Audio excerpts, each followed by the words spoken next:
जन्मलेले सर्व संत महापुरुष महामानव राष्ट्रमाता या सर्वांना त्रिवार वंदन व मंचावर उपस्थित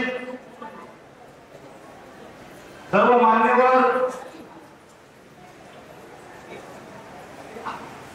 आणि या मालेगाव विधानसभा 115 क्षेत्रात अपक्ष म्हणून उमेदवारी करणारे सर्वांचे लाडके आदरणीय बंडू काका बच्चाव व मंचका समोर उपस्थित माझा सर्व युवा वर्ग, सर्व ज्येष्ठ श्रेष्ठ माझ्या माता भगिनी यांना सर्वांना माझा मानाचा क्रांतिकारी जय शिवराय.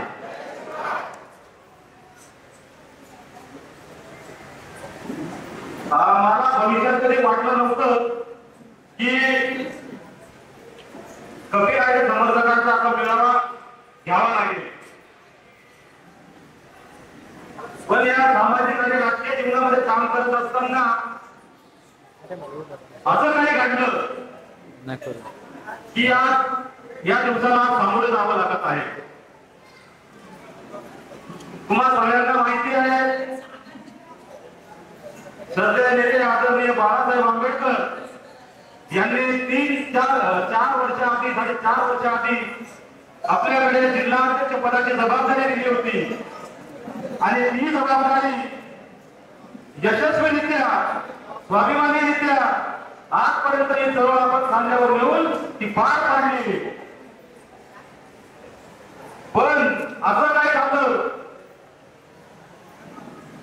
की पक्षश्रेष्ठीने या 2018 पासून सक्रिय वंचित बहुजन आघाडीसाठी जे काम केले याचा कुठल्याही प्रकारे विचारात न घेता, कुठल्याही प्रकारे शहरीचा न करता एवढ्या प्रामाणिक कामाची त्यांनी आपल्याला पदमुक्त करून अशी पावती दिली. काय सगळं तुम्हाला पटण्यासारखं आहे का? चळवळ कशी वाढवली होती आपण मालेगाव तालुक्यात? एकदम स्वाभिमानाने चळवळ वाढवलेली होती. आता काय झालं का अचानक त्यांना पदमुक्त करावं लागलं? आज माझा श्रद्धेय नेते बाळासाहेब आंबेडकर यांच्यावर कुठल्याही प्रकारे नाराजी नाही, पण पक्षांतर्गत जी काही कार्यपद्धती आहे त्या पूर्ण कार्यपद्धतीला नाराज होऊन आज ते 14 तारखेला मी वंचित बहुजन आघाडी या प्राथमिक सदस्य पदाचा राजीनामा सुद्धा देऊन दिलेला आहे. कारण तुम्ही बघत आहात वंचित बहुजन आघाडीच्या फेसबुक पेजवर सर्व हकालपट्टीचा संदर्भ सुरू आहे. पुन्हा रिकामा खाली होत आहे. याचं संशोधन पक्षशक्ती करत नाहीये. त्यांनी सगळं पक्षशक्तीने आधी सर्व शहानिशा केली पाहिजे होती, संशोधन केलं पाहिजे का लोक पक्ष सोडून जात आहे. पण जर या स्वाभिमानी कार्यकर्त्यांना, स्वाभिमानी पदाधिकाऱ्यांना जर अशी वागणूक भेटत असेल तर समोर कोणी असो, बाबासाहेबांची शिकवण आहे, अन्याय करणाऱ्यापेक्षा अन्याय सहन करणारा जास्त जबाबदार आहे. त्याच्यामुळे आपल्या प्रकारचा प्रामाणिक लोकांवर, स्वाभिमानी लोकांवर जर अन्याय होत असेल तर तो कदापि आपण सहन करून घेणार नाही. पक्षांतर्गत खूप काही घडामोडी झाल्या, पण मुक्त झालं. बाकी कमिट्या जिथे ठेवल्या त्या कमिट्यांनाही कुठल्या प्रकारे विश्वासात घेतला गेलेला नाही. आज त्या सगळ्या कमिट्यांनी रस्त्याचं पाणी भरून तळागाळात, ग्रामीण भागात, शहरी भागात वंचित बहुजन आघाडीचं झाड लावलं, शाखा दिल्या, सभासद नोंदणी केली, आंदोलन केले, जिंदाबाद मुर्दाबाद बनण्यासाठी सगळा माझा प्रामाणिक वर्ग सोबत होता. निवेदन दिले, भरपूर काही केलं आणि त्याची पावती भेटली पदमुक्त. हे पण आहे इलेक्शनच्या वेळेस. त्याच्यामुळे मला ही भूमिका घ्यावी लागली आणि काल मी पक्षातून बाहेर पडलो. पक्षातून बाहेर पडताना खूप साहसने पडलो, कारण शेवटी बंडा हा अन्याय विरुद्धचा होता. कारण जर स्वाभिमानी लोकांवर, कारण जी टीम तयार केली होती सगळी स्वाभिमानाने, बिचारे रिक्षा चालवतात, छोटं ऑफिस आहे, छोटा मोठा व्यवसाय करतात, शेती करतात, असे स्वाभिमानी लोक सोडून हे सगळं संघटन तयार केलेलं होतं.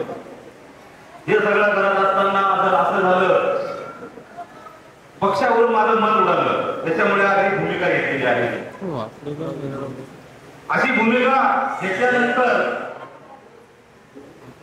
भरपूर लोकांनी गळ लावण्याचा प्रयत्न केला कपिल आयरेला. याने मॅनेज केले घेऊन, याने वसडी घेऊन, याने समजाडी घेऊन. काय वापर असे सांगा. जर पैसा कमवायचा राहिला असता, प्रॉपर्टी कमवायची राहिली असती, तर कोट्यावधीचा माल कधीच चालू असतो.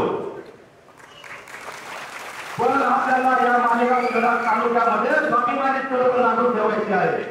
म्हणून कुठल्याही प्रकारे आमिष नाही, कुठल्याही प्रकारे कोणाच्या अनुभवाला बळी न पडता आज मी या निर्णयापर्यंत पोहोचलेलो आहे.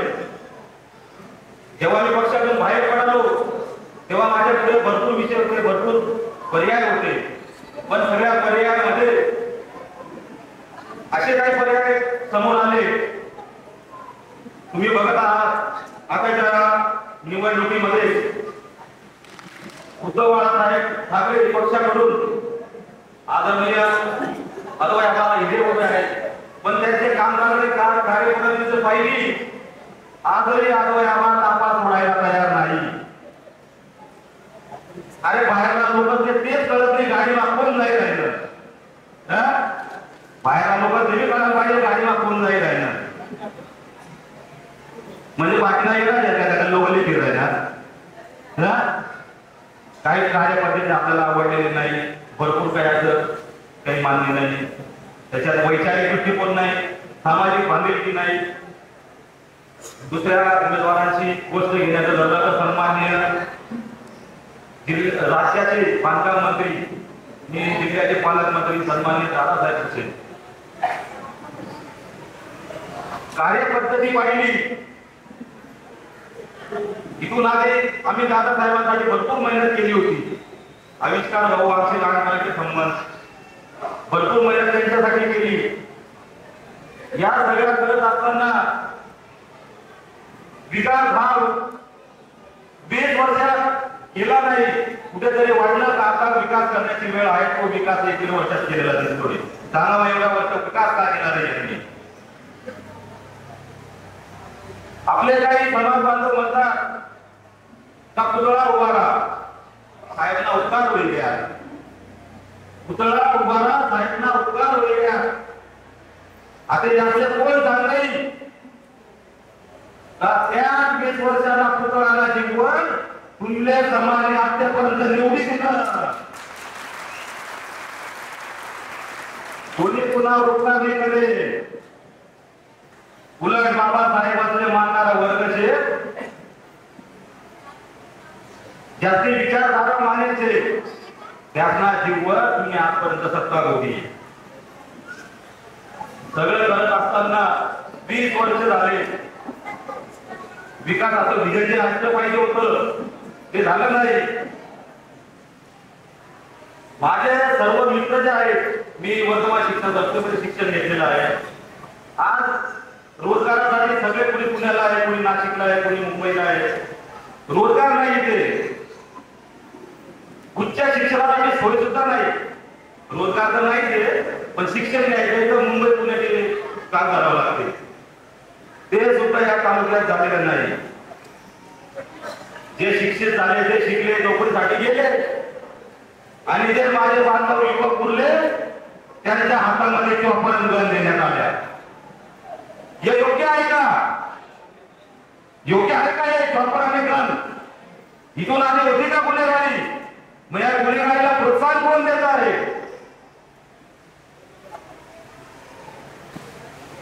शिकवलं तर नाही आणि जे शिकले नाही त्यांना गुन्हेगारीकडे नेते. मला एक प्रश्न आहे, मालेगाव शहरात चांगले कॉन्ट्रॅक्टर कोण आहे? सांगा बरं, आपल्या ओळखीतले योग कॉन्ट्रॅक्टर कोण आहे तर त्याला कॉन्ट्रॅक्ट भेटते सगळे कामाची? आहे कोणत्या नजरेमध्ये कोणी नाही. त्यांच्या कॉन्ट्रॅक्टरचे ठीक दिसते, त्यांना टेंडर भेटतात. वेळ आली तर दुसऱ्या टेंडर सुद्धा टाकू देत नाही. अशी सगळी पद्धती. आपल्याला समाजासाठी होतं अपेक्षित होतं. आज मालेगाव शहरात आपल्या नेत्यांचा सगळ्या समाज बांधवांचा, बहुजन बांधवांचा खूप उपयोग झाला.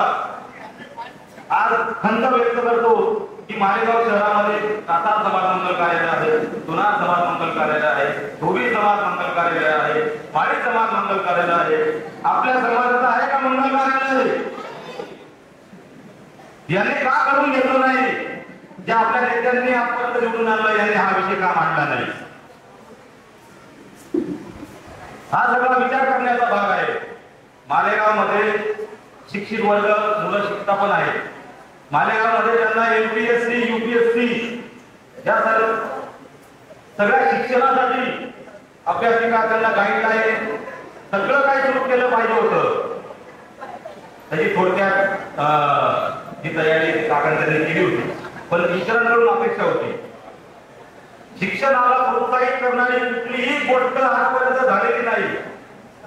फक्त झालं दारवा पाटल्या मटण खाऊ घातलं, याच्यावर काहीही झालेलं नाही. मालेगाव जिल्हा निर्मितीचा जो विषय होता, कुठे काय झाला तो विषय? झालं ना 20 वर्ष का अजेंड्यामध्ये तो विषय नाही मालेगाव जिल्हा निर्मितीचा? कुठे गेला तो विषय? मोठे मोठे शब्द दिले होते मालेगाव जिल्हा निर्मितीचे, का झाला नाही जिल्हा?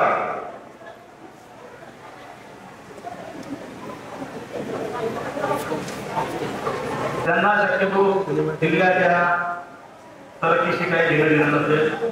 आपलं तरक्की कसं होईल, आपल्या मुलाबाळाची तरक्की कसं होईल एवढ्या पुरताच त्यांनी मर्यादित राहिले. आयुष्यात खूप आई अडचणी समोर आल्या, खूप आई अडचणींना सामोरं गेलो. माझ्यासारख्या आणि माझ्या इतर मित्राच्या प्रामाणिक आणि स्वाभिमानी कार्यकर्त्यांना, मित्रांना गुंडागर्दीचा सामना करावा लागला. अहो आम्हाला काही नाही पाहिजे, आम्ही कशाचे लोभी नाही, आम्हाला शांती पाहिजे. ती सुद्धा हे लोक देऊ शकत नाही. आता मला सकाळी काही लोकांनी विचारलं, भाऊ जेवण वगैरे ठेवताय? एवढ्या वर्ष तेच केलं. याचे त्याचे मटनच भाग फिरलो, त्याचे त्याचे दारवाच पेट फिरलो. आता तेच करायचं का? अरे म्हणणं खाण्यापेक्षा तुम्ही समाजाचं काम करून घ्या ना. बहुजन समाजाला गोष्ट शिक्षित करा ना. त्याच्यासाठी म्हणणं भाग फिरता, त्याच्यासाठी मी जेवण ठेवलेलं नाही. जेवण आपण ठेवू नाही शकत का? आता साधारण मतदार, साधारण व्यक्ती, साधारण माणूस 60 किलो मटण खातो. मटण मला आपण आणलं होतं यातच आपला, आणि या म्हणतात कोकण्यामध्ये ते खावाले कसा लिहिला?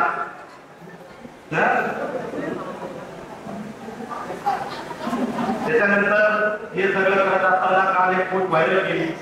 एकदम कमी वेळेमध्ये माझे सर्व समर्थक इथपर्यंत पोहोचले.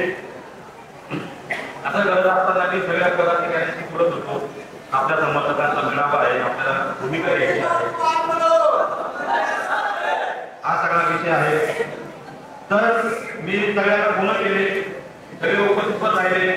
त्याच्यानंतर निमित्ताई करून सारिकाताई यांना सांगितलं, ताई आपल्याला माझा भगिनीला रोजगार द्यायचा आहे. 200-300 वाला नाही बरं का, नाही तर तुम्ही समजा 200-300. ताईच्या मनात कन्सेप्ट होती का आपण त्यांना महिला उद्योग, पापड निर्मिती केंद्र असो, कापसाच्या वाघ निर्मिती केंद्र असो, पत्तरवाळी केंद्र असो, पत्तरवाळी निर्मिती केंद्र, अशा सगळ्या गंतव्यात आहे. जर आपण काकांना साथ दिली तर 200-300 विषय राहणार नाही. काही आपल्या महिलेच्या हाताला रोजगार भेटेल. मला त्यांची कन्सेप्ट आवडली. ताई बोलल्या, ताईला नाही पण बोलल्या का भाऊ तुम्ही काहीच काळजी करू नका, हे 200 वाटताय, तुम्ही जर एवढा चांगला निर्णय घेणार असाल तर कुठल्याही प्रकारचे लाभ लोक आम्हाला नाही. आम्हाला माहिती आहे तुम्ही स्वाभिमानी आहे, कुठल्याही प्रकारचं काही न करता तुमच्या वेळेला सगळ्या महिला येतील म्हणजे. आणि आता सगळ्या माता भगिनींचा मी रुटीन आहे.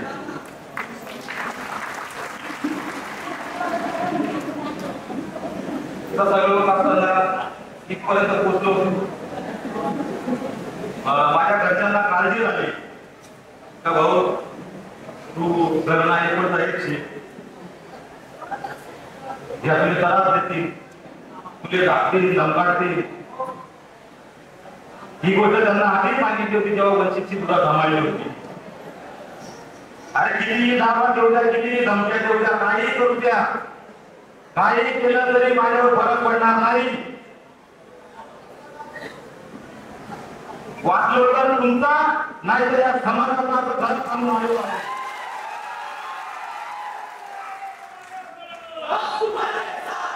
आणि या चळवळीत काम करत असताना जर माझं बरं वाईटही झालं, त्या दिवशी तुमचा मान नका, उलट आनंद साजरा करा.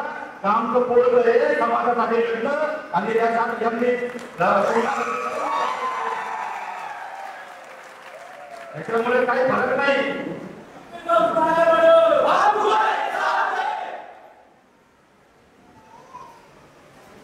आता तर खूप मोठी ताकद तयार झालेली आहे.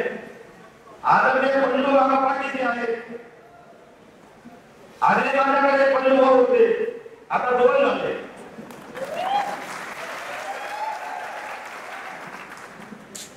आता यांनी खाडी कशी पाडायची आता सगळं सोडून द्या. भरपूर झालं, खूप सहन केलं, त्यांच्या दादागिऱ्या सहन केल्या.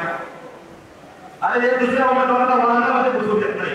आणि व्यक्ती स्वातंत्र्य आहे, कोणी तिकडे चिंता ना. उमेदवार हा दुसऱ्या उमेदवाराच्या घरी जाऊन मत मागू शकतो का, भाऊ माझे मत दे, तुला वहिनी माझे मत द्या. पण हे आमचे कार्यकर्ते म्हणजे काय याचे मागू द्यावा नाही का? बरं साहेब तुम्हाला नावायचे का?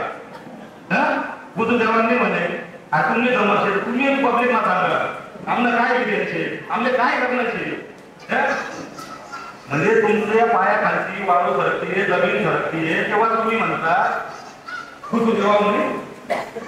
जर नीट काय असं काय नेता नाही यार. म्हणून माझ्या सगळ्या समर्थकांसह मी आज या निर्णयावर पोहोचलो आहे. मला भरपूर फोन आले, मी खूप फोन केले आहे. काहीचे फोन आले, भाऊ आमचा दबाव येतोय, आमच्यावर काही अडचण येत आहे, हो आम्ही येऊ शकत नाही. त्यांना सगळ्यांना सांगितलं, जे आले त्यांच्या सोबत आणि जे नाही आले त्यांच्या शिवाय. ही जी फौज आहे निष्ठावंतांची आहे. एक निष्ठावंत 1000 कार्यकर्त्यांच्या बरोबर असतो. हे सगळ्यांनी लक्षात घ्या. तोट्या थांबण्याची इथं गर्दी नाही. सगळे स्वाभिमानी लोक इथे जमलेले आहेत.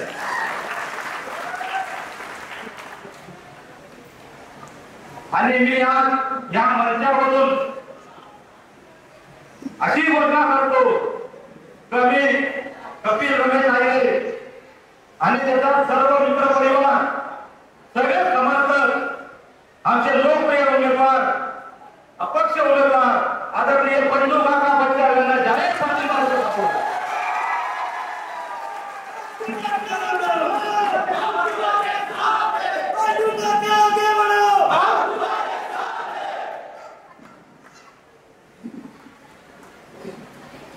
काकाने काका निवडा ते सांगा बरं. कोणी मध्ये पटेल काकाने पैसा दिला असतील, काका समोर शरीर येऊन माझ्याकडे 20-30 लाख लागावं लागतं. रात्री दारा ठोकतं. स्वाभिमानी समाजाने दावणीला भागणार नाही कोणाच्या. समाजाचे काम करून घ्यायचे आपल्याला. हे आजपर्यंत झालं नाही. गेला तो नाही तुम्हाला ऑफिसला बाहेर बघतो असे आम्ही तुम्ही आम्हाला ऑफिसला बाहेर बघता.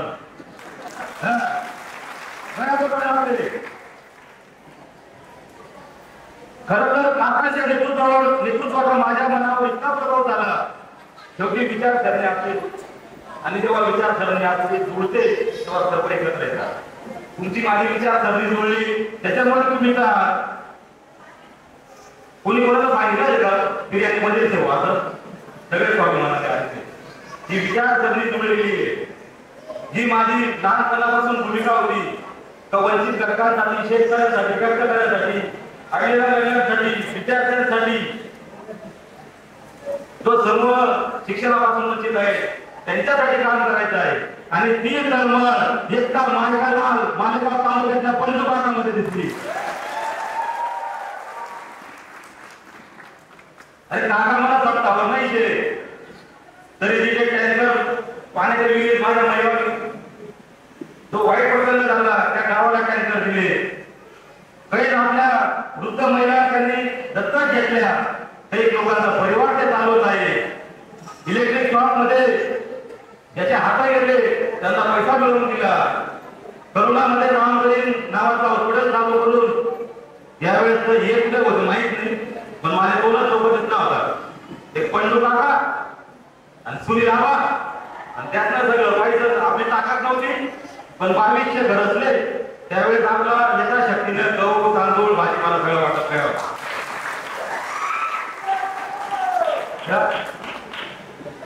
ज्या कुठे होतात तोवर अरे हे सगळं सत्ताधाऱ्यांचं काम नव्हतं, त्यांनी करून घेतलं पाहिजे. हे आम्हाला करण्याची वेळ आली. काकांचे असे जे वंचितांसाठी लढतात, आदिवासी बांधवांसाठी लढतात, गोरगरिबांसाठी लढतात, त्यांची तळमळ मी पाहिजे. आणि काका त्यांना सांगितलं, काका मला 1 रुपयाची अपेक्षा नाही, फक्त तुम्ही जी करत असते ती वाढवासाठी मला समाजनं, बौद्ध समाजनं, गोरगरिबांनं जे आग्रह मिळते त्याचं काम कसं होईल त्यासाठी मी तिथेच तुमच्या पाठीमागे राहिलो. आणि हे सगळं काम काय तिथंच थांबणार नाहीये. काकाचा आमदार होईल फक्त 23 तारखे घोषणा, फक्त 23 घोषणा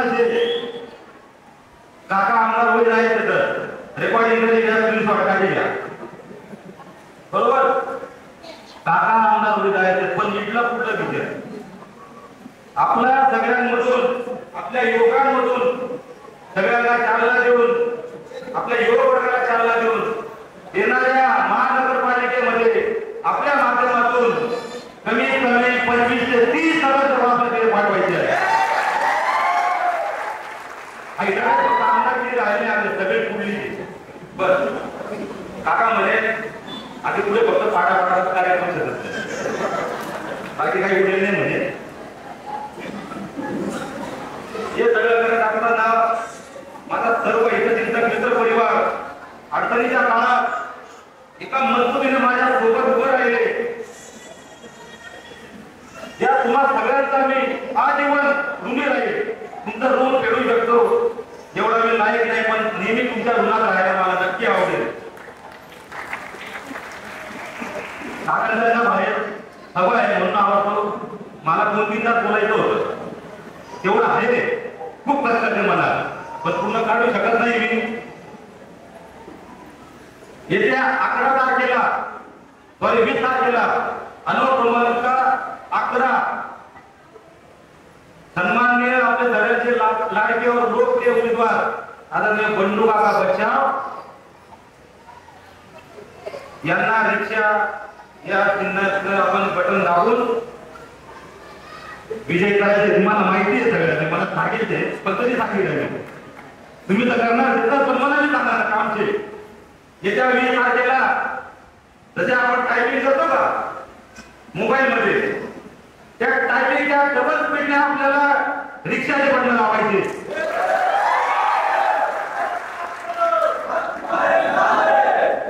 त्या दिवस जरा लोक बांधतात, सुट्टा सगळा येतील.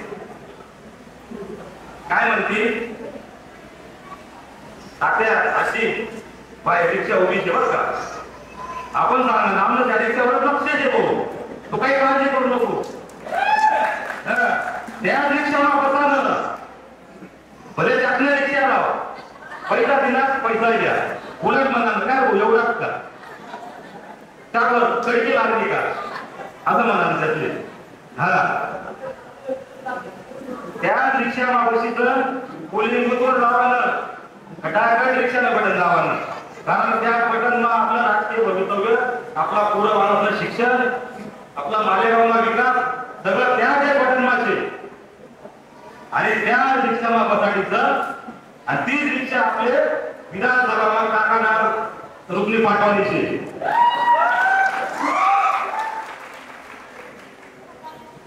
सगळे साथ देशाल का? देशावर शब्द द्या, नाही दिला तरी चालेल. ही आपली कधी नाहीये, शेवटी आम्ही कमी होतो तरी चालेल. स्वाभिमानी लाचारी आयुष्यात करणार नाही. कुठल्याही मोहल्ला, कुठल्याही गुलाबांना बिलकुल बळी पडायचं नाही. बरं झालं बाबासाहेबांच्या जीवावर 20% निवडले सगळे, संपला विषय. आता सन्माननीय बंडू काका बच्चाव हे आता आपले नवीन एमएलए म्हणून बसणार आहे लवकरच, पण माझा एक तुमच्याकडून शब्द बघून घ्यायचा आहे.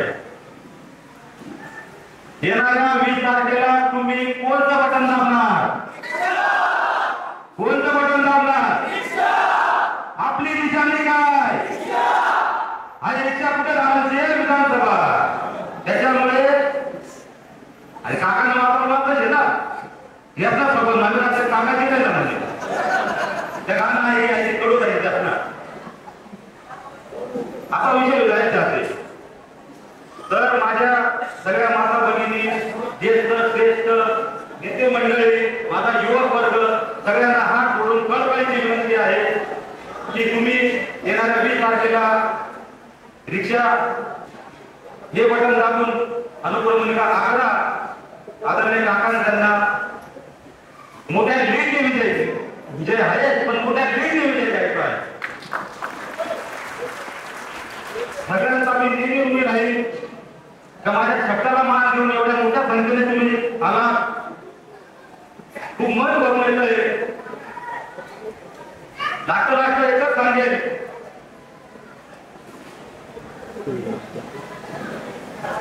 कोई आवाज देता है तो हाथ बढ़ा देता हूं. कोई आवाज देता है तो हाथ बढ़ा देता हूं. कोई हाथ देता है तो सीने से लगा लेता हूं. पुढची भूमिका ही बुलंद लोक फायर फॅक्टर आदरणीय बंडू काका हे तुम्हाला मार्गदर्शन करतील एवढं सांगतो.